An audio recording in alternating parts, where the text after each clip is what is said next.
অসমত এইবাৰ যেতিয়া সেন্সাস হ'ব, সেন্সাসৰ যেতিয়া ৰিজাল্ট ওলাব, মোৰ কথা যি আপোনালোকে লিখি ৰাখিব, সেই মিয়া মুছলমানৰ সংখ্যা অসমত 38% হ'বগৈ।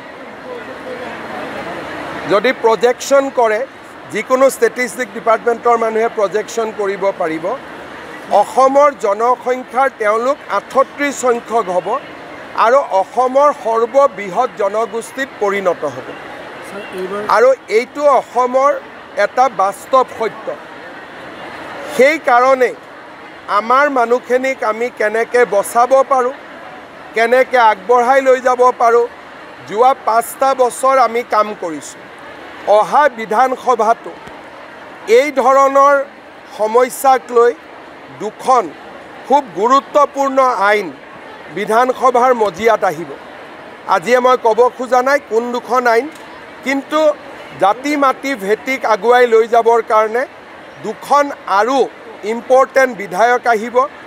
যদি যোৱা 30 বছৰত আমি যোৱা 5 বছৰত কৰাৰ দৰে প্ৰচেষ্টা কৰিলোহেঁতেন, আজি হয়তো আমি সংকটত ভুগিব নালাগিলেহেঁতেন। যি নহওক, এতিয়া এখন যুদ্ধ আৰম্ভ হৈছে, ইয়াক আমি আকাংক্ষিত লক্ষ্যলৈ লৈ যাব লাগিব।